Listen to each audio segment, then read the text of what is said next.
Perhaps one of my personal favorite areas of telling a story is the environment and the world. And you have a sort of, you progressed the world since the first Guild Wars. Can you tell us a little bit about what you've built into the world? Yeah, so the story for Guild Wars 2 is 250 years later since the end of Guild Wars 1. And we've done a lot of things to evolve that story since then. The Elder Dragons have awoken across the world, and as they've come out and awoken into the landscape, they've completely changed the world. They've caused earthquakes and floods. They've raised entire continents from the bottom of the ocean. So the entire game world is completely different than the one that players saw in 250 years earlier in Guild Wars 1.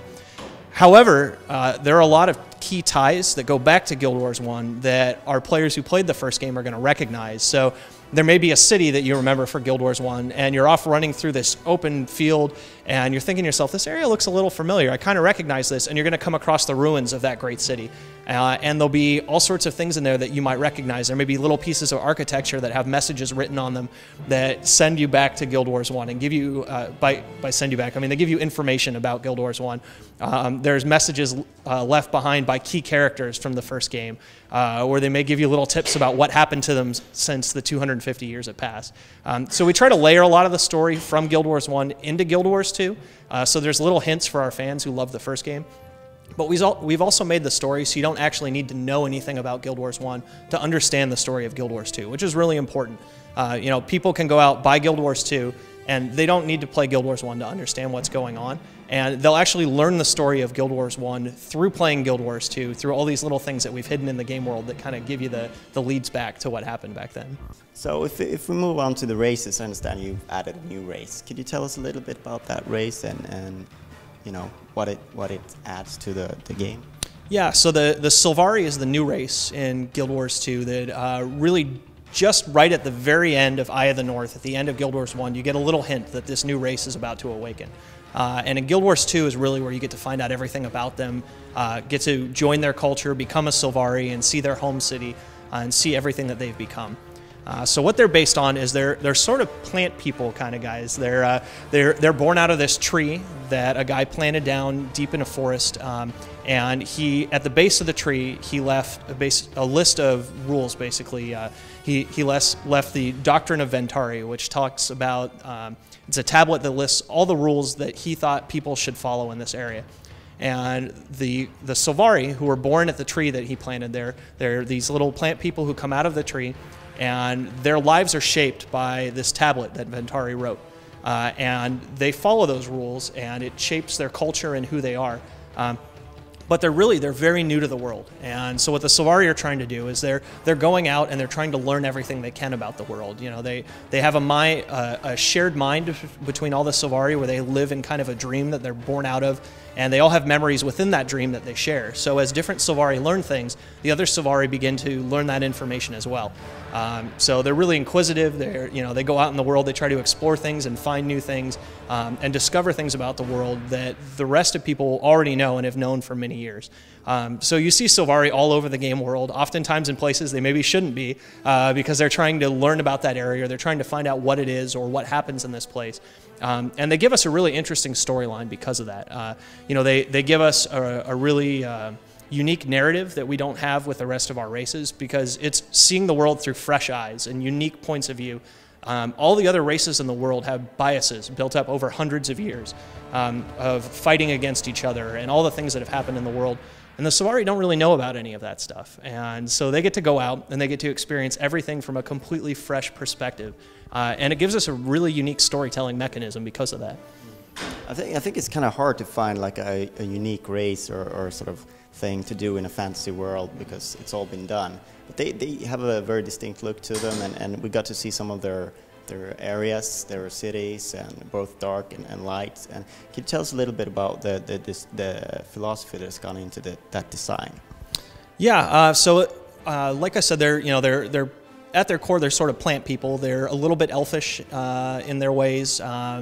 A little fey, mystical magic-like, and so the design that goes together for that is trying to capture this feel of being at one with nature and feeling like everything they do is, rather than tearing nature apart, it's transforming and changing natural environment around them to turn that into the places that they live in. So, you know, their homes are these plant pods that they form together to take the look of a house, but it's a house unlike anything you've ever seen before.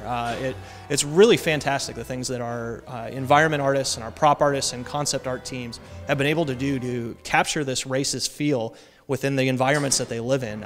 It's just fantastic. They've created these beautiful environments that are unlike anything that you'll ever see in another video game. And the Sulvari fit in perfectly. They look exactly like they belong in these areas. That's really cool. And I know you're not talking about any timelines or anything like that with the game, and it's always hard to pry out anything about that. But you said, could you give us a little bit of an insight of what it is that you need to do before Guild Wars 2 is complete? Yeah. So, like you said, there's no specific timeline right now. Our goal is basically we want to make this the greatest game that has ever been made, and then we'll put it out. And that's the only thing that we're shooting for. That's the goal that we're all telling ourselves constantly. We're not going to settle for the best MMO. We want to make the best game that we possibly can. And we have the luxury of having a publisher who's giving us the timeline to do that, which is fantastic. So the things that are left to do basically is we need to go in, we need to take the remaining systems that we want to have in the game, and we need to refine them to the point that we are completely happy with them, that they work exactly the way we want them to. And when that happens, each one of those things, we'll go out and we'll talk about it to our fans. And we'll tell you guys about it and tell you this is how it works, this is what we're going to do with it, here's videos or screenshots supporting the system functioning this way. That's really important to us, is we don't want to talk about anything in the game until it's in, it works, and we're happy with it. We think that, you know, these days in particular, one of the problems that's happened with the MMO industry is we've lost the trust of the fans across the industry, where there's been a lot of developers who've talked about these are features that we're going to have in our game, or this is what we're going to do. And then those features don't end up becoming the thing that the developer said that they were going to be. You know, a lot of times they just run out of time. They had to force the game out the door, and so they couldn't finish the feature entirely. And it's something that we don't want to do that.